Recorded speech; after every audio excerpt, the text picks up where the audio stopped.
교도소에서 온 편지.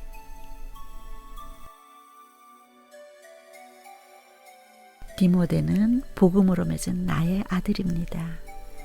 처음 광주교도소에서 만났을 때와 지금 디모데의 모습을 생각하면 우리는 그를 더욱더 마음껏 보듬어주며 그동안 받지 못한 사랑을 나누어주고 싶습니다.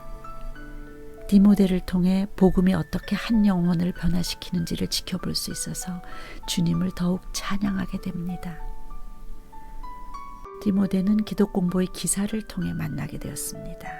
기독공보는 그 이야기를 또 다른 기사로 실어주었는데 그 기사의 일부를 소개하면 이렇습니다. 외국인 근로자의 어머니로 불리는 마마킴 김상숙 권사에게는 최근 아들이 생겼다. 환갑이 넘은 나이에 무슨 아들이 생기냐고 말하는 이들이 있을 것 같다. 그 사연은 이렇다. 광주교도소에서는 지난 10월 가을 운동회가 열렸다. 가을에도 불구하고 따가운 그 햇살을 피하기 위해 몇몇 수감자들은 주변의 신문지를 뜯어 고깔모자를 만들어 햇볕을 피했다. 그 수감자가 자리를 뜨면서 버린 고깔모자는 마침 마마킴 김상숙 권사의 아름다운 이야기가 소개된 본보 2830호 구면이었다.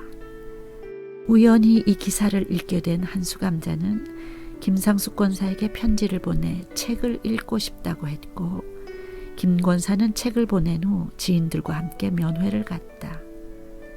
무기수인 수감자는 바로 얼마 전에 예수를 믿기 시작한 초신자였다. 김 권사는 수감자를 아들 삼고 디모데라는 새 이름도 지어주었다. 그 후 디모데는 20년으로 감형이 되었고 함께 면회를 간 지인들과도 수시로 편지를 주고받으며 교제를 계속하고 있다. 디모데와의 첫 만남은 2011년 11월 21일이었습니다. 저는 10분의 면회를 위해 동역자 3명과 함께 왕복 11시간의 긴 여행을 했습니다. 교도소에 수감되어 있던 그 영혼은 어릴 때 계모의 손에 이끌려간 서울대공원에 버려져 인생의 어두움 가운데 살았지만 예수님을 믿고 거듭난 후에는 얼굴빛이 밝게 바뀌어 있었습니다. 그곳의 규정은 하루 3명까지만 면회가 가능했기 때문에 만약 오전에 다른 사람이 면회를 하고 갔다면 만날 수가 없는 것이었습니다. 그러나 우리는 주님이 신문 한 장으로 만나게 하셨기에 허탕을 치고 돌아오게 하시지 않을 것이라 믿고 떠났습니다. 감사하게도 우리가 먼 길을 왔다고 하니 교도관은 저를 비롯해 동행한 일행까지 다 통과시켜 주었습니다. 디모데는 자신의 번호가 불려지고 누군지도 모르는 사람이 면회를 왔다는 말에 놀라기도 하고 기쁘기도 한 얼굴로 나왔습니다. 그렇게 갑자기 나타난 우리에게 허락된 짧은 시간에 그는 먼저 기도부터 해달라고 했습니다. 그곳은 시간을 정확하게 재고 있어서 10분이 되자 저절로 마이크가 꺼졌습니다.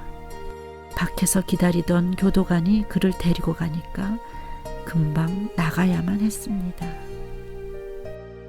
주님은 그렇게 먼 곳에 있는 한 마리 양을 찾아가는 여정을 통해 주님의 심정이 어떤 것인 것을 배우게 하셨습니다. 우리는 주님이 가르쳐 주시는 수업을 배우는 심정으로 갔던 것입니다. 우리와의 만남이 한 영혼에게 기쁨이 된다면 11시간을 내서 먼 길을 갈 이유가 있었습니다. 디모데는 주님을 만난 후 하늘의 소망을 품고 변화된 삶을 살고 있습니다. 중학교 졸업자격 검정고시를 수석으로 합격했고 고등학교 졸업자격도 취득했으며 컴퓨터 워드 프로세서 1급 자격증도 취득했습니다. 그리고 국문학과 학사를 취득해서 저에게 학사증을 선물로 보내주었습니다. 하나님이 2011년에 디모데를 아들로 삼게 하셨고 2015년에 요한을 또한 아들로 주셨습니다. 이 두 아들을 통해서 복음이 얼마나 위대한가를 보게 되었습니다. 이들은 처음 만났을 때부터 줄곧 일주일에 한 통씩 편지를 보내주고 있는데 지금까지 300통이 넘습니다. 그 편지를 나누면서 한 영혼의 변화를 소개하고 싶습니다. 처음 만남과 복음으로 성장해가는 모습을 나눔으로써 우리 모두 복음으로 그리스도 안에서 새로운 피조물로 놀랍게 빚어지는 것을 기대할 수 있기를 소원합니다.